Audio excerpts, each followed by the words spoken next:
جو کہوں گا سچ کہوں گا، سچ کے سوا کچھ نہ کہوں گا۔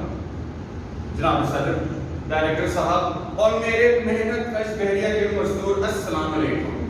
مجھ پر سے تو آپ سب پر سلامتی ہو، مگر بحریہ کی طرف سے آپ سب سے بہت ساری قربانیاں ضرور لی جائیں گی۔ آپ نے سنا تو ہوگا first year, second year, third year, fourth year اور پھر فائنل ایئر۔ تھرڈ ایئر سب سے آرام دہ سال ہے۔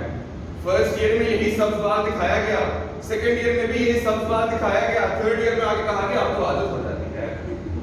جناب والا، میری آج کی تقریر پرنسپل اور وائس پرنسپل کے نام نہیں، میری آج کی تقریر وہ میٹھی میٹھی انگریزی بولنے والے اساتذہ کے نام ہے۔ میری آج کی تقریر یہ رونے والے سیارز کے نام ہے۔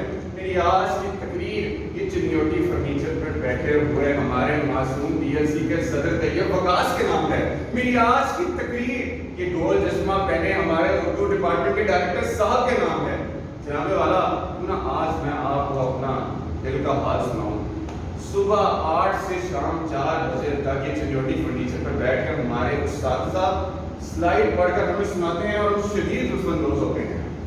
جناب والا، سنیلز، کیلن، گائٹن کے ادیب کے تمام گناہوں کا کفارہ ہم سے بحریہ یونیورسٹی ادا کروا رہی ہے اور کرواتی رہے گی۔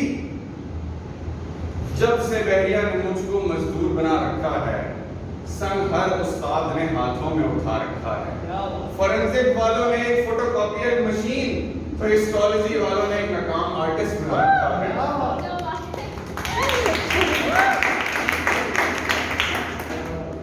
جناب والا، کوئی امید بر نہیں آتی، کوئی صورت نظر نہیں آتی، بحریہ کا ہم پر ہاتھ کھڑا رکھنے کا کوئی بھی طریقہ نظر نہیں آتا۔ چنانچہ ہاتھ سے ہاتھ باندھے رکھیے اور وقت کے ساتھ چلتے رہیے، یوں ہی چلتا رہے گا، یوں ہی چلتا رہے گا اور یوں ہی چلتا رہے گا۔